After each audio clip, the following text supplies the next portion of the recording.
أصبرها أتذكر إخواني الجواب وبجنة ربي أذكرها. بني الإسلام على خمسة أركان في الدين: صوم وصلاة وزكاة حج والشهادة. الحمد لله وكفى والصلاة والسلام على نبي المصطفى. يا عباد الله, assalamu alaikum wa rahmatullah. Frères, sœurs dans la foi, Allah exalté soit-il a assoupli les jeûnes pour les voyageurs et les malades dans certaines circonstances. Des circonstances qui méritent d'être évoquées. Ça sera bien sûr dans le cadre de l'entretien de votre rendez-vous quotidien pendant ces mois bénis de Ramadan.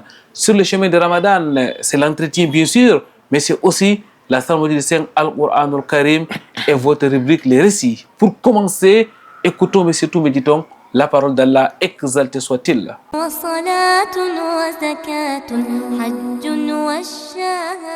Bismillahirrahmanirrahim. Tabbat yada abi lahabin wa tab. Tabbat. Commençons déjà par la lettre Ta ici qui est lue avec Al-Hams, n'est-ce pas? Tabbat, de cette façon-là. Tabbat yada abi lahab. Ici au niveau de Tabbat, si vous lisez Tabbat yada, ce ne sera pas correct. Le nom ne sera pas lu, n'est-ce pas, de façon correcte. Si vous faites Tabbat yada, là également vous l'avez lu comme s'il est une lettre de Al-Qalqala. Il faudra donc faire Tabbat, c'est de cette façon-là. Tabbat yada abi lahab. Au niveau de yada abi lahab, yada à ce niveau on essaie de prolonger parce que le alif al-mad est suivi par un hamza, une lettre hamza. Mais ce hamza se retrouve dans le mot abi lahab, n'est-ce pas? Yada, c'est les deux mains. Abi lahab, c'est un nom propre, n'est-ce pas? Donc yada abi lahab. Et là, dans ce cas, on a indiqué que nous sommes dans le cadre de Al-Jaizul Munfasil. C'est le type de madda qu'il faudra faire à ce niveau. Al-Jaizul Munfasil. La durée de prolongation, elle est de 4 ou bien de 5 harakat, n'est-ce pas? At-Tawassut ou bien Fouayq at-Tawassut. On lit donc Tabbat yada abi lahabin wa tab. Et abi lahabin wa tab. Ici nous avons tanwin suivi de la lettre waw. Donc les tanwin vont s'incorporer mais de manière partielle. C'est ce qu'on a appelé idgham bin ghunna. Idgham bin ghunna. Donc abi lahabin wa tab. Et wa tab, ici on fait qalqala sur la lettre ba qui plus est doublé dans ce cas. Donc on ne dirait pas wa tab, mais wa tab. Tabbat yada abi lahabin wa tab. De cette façon-là.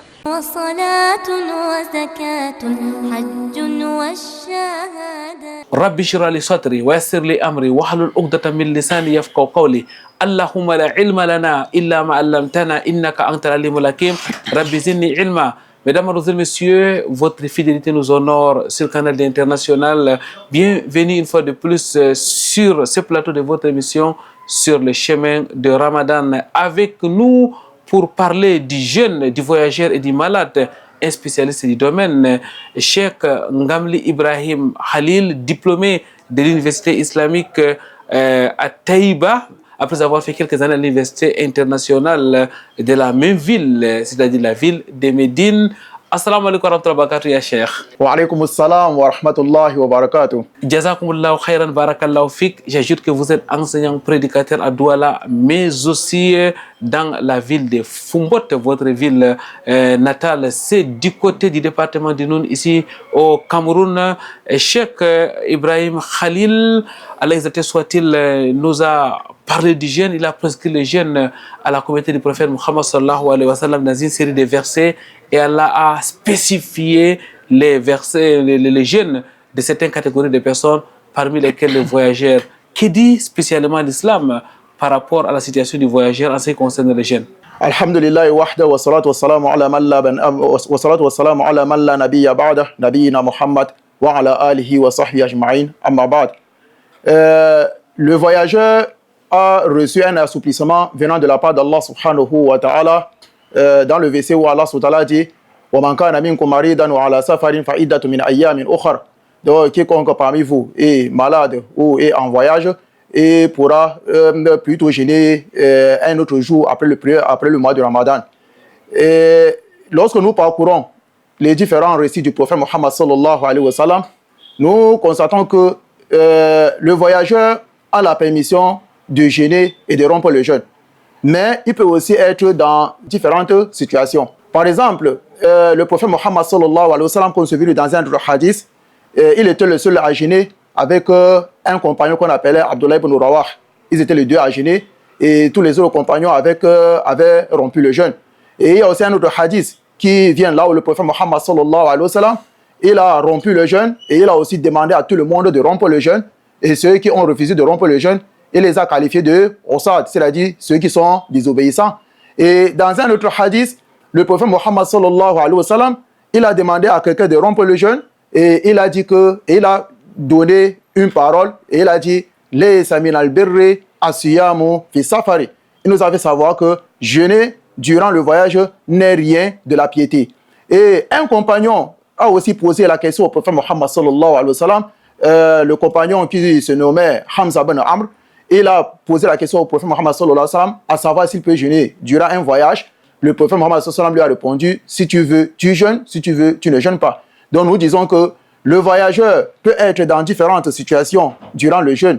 Il y a une situation là où le jeûne est meilleur pour lui que de rompre le jeûne.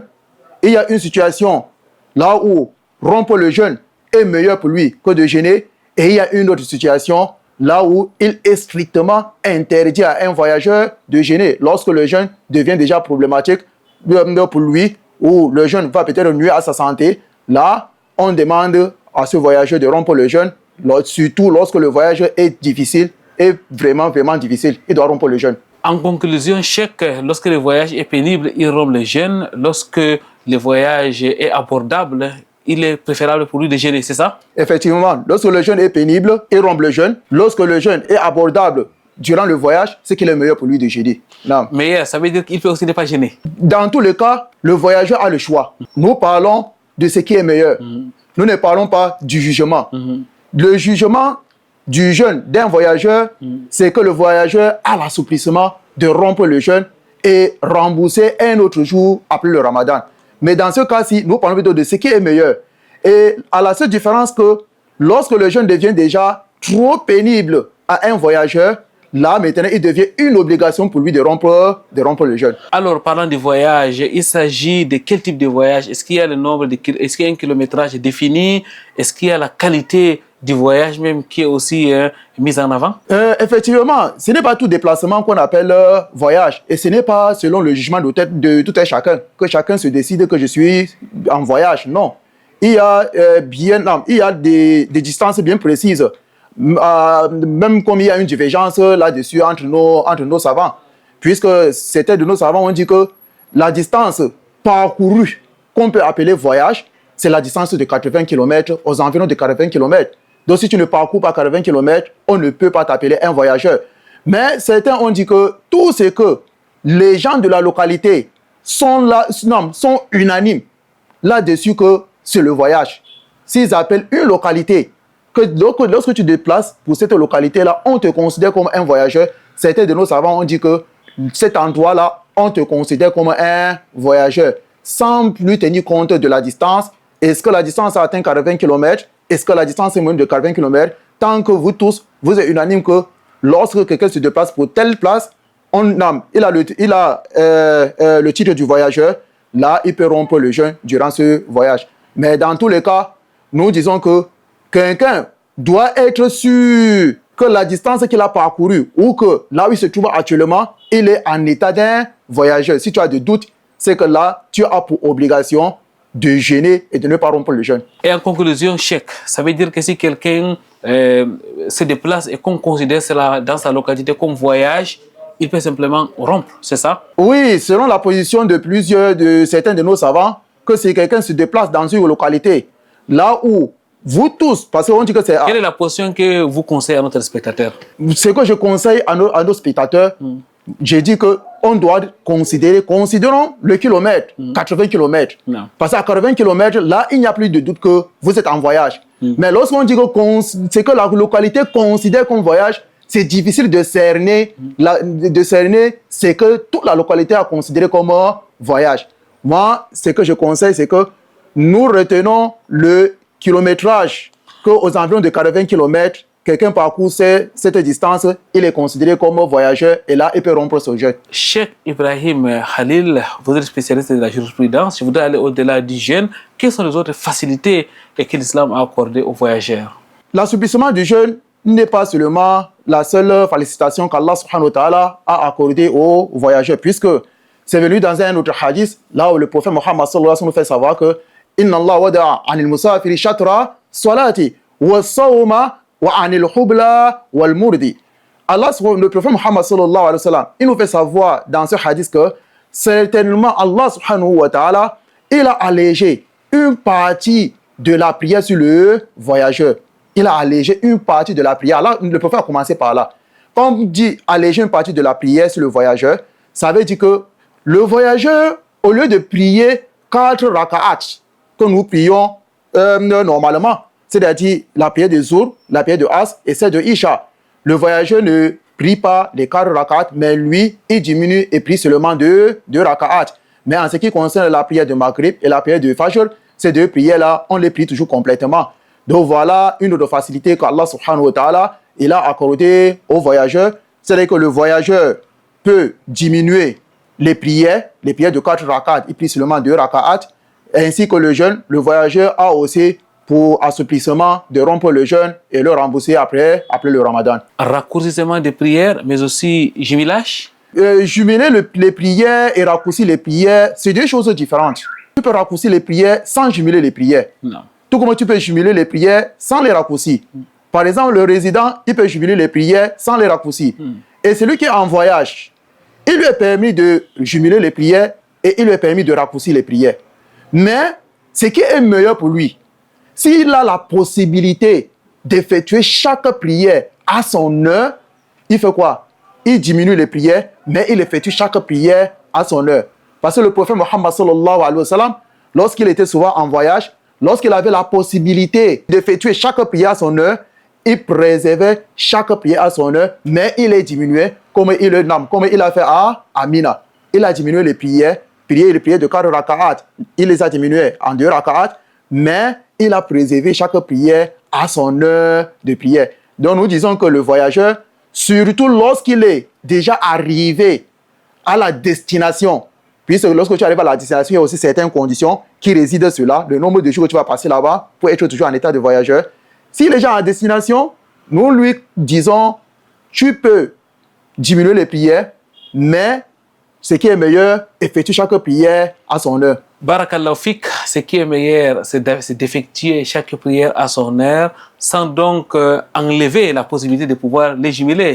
On n'enlève pas la possibilité de jubiler. C'est pour ça que j'ai parlé de meilleur. Dans tous les cas, il est permis à un voyageur de jubiler les prières et de les diminuer.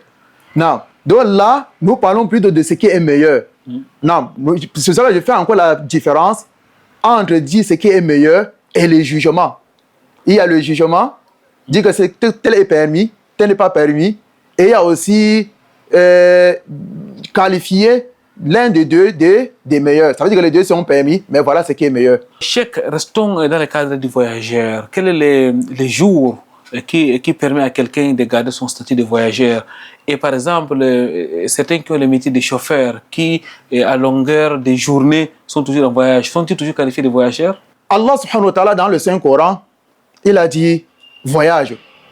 Ceux d'entre vous qui sont malades ou quiconque d'entre vous est malade ou est en voyage. Donc ça veut dire que tout celui qui a le statut du voyageur a le même assouplissement. Que tu sois chauffeur, tu voyages chaque jour, arrange-toi, si tu rompes le jeûne tous les jours de ton voyage, arrange-toi à les rembourser après le ramadan. C'est ça la question. Tu les rembourses après le ramadan. Même si tu es chauffeur, tu voyages régulièrement durant le mois de ramadan, tant que tu respectes les conditions du voyage que nous venons d'en parler, tu as le droit de rompre le jeûne pour les rembourser obligatoirement après le mois de Ramadan. Et en ce qui concerne les jours, le jour durant lequel il est permis à un voyageur de conserver son titre de voyageur, c'est lorsque quelqu'un n'a pas l'intention de passer plus de 4 jours à la destination là où il part. Si tu n'as pas l'intention de passer plus de 4 jours, c'est que là, le nombre de jours que tu passeras dans cette localité, tu seras considéré comme un voyageur. Mais lorsque tu as déjà l'intention d'aller au-delà de 4 jours dans cette localité, c'est que là, tu n'as plus le titre de voyageur. Tu peux rompre le jeûne le jour de ton voyage, mais lorsque tu arrives à la destination, tu n'as plus le droit de rompre le jeûne. Jazakumullahu khairan, barakallahu fik. Mesdames, mademoiselles, messieurs, nous allons introduire notre rubrique les récits.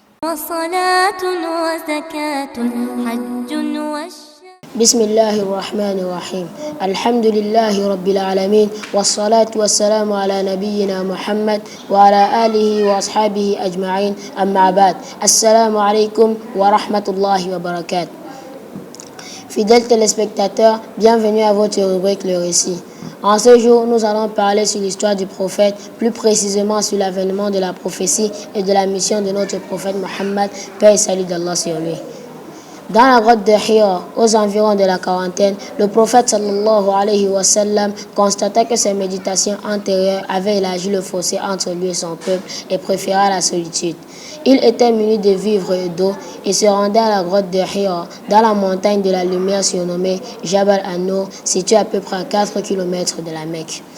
Il s'agissait alors d'une merveilleuse grotte, mesurant 4 coudées de long et 1,75 coudées de large. Il y passait le mois de Ramadan, passait son temps à l'adoration et à la réflexion sur les signes de l'univers qui l'entourait et ainsi sur la puissance créatrice qu'il cachait. L'associationnisme et les représentations inconsistantes ne le rassuraient pas. Cependant, il ne disposait ni d'une voie claire, ni d'une méthode définie pouvant lui apporter quiétude et satisfaction.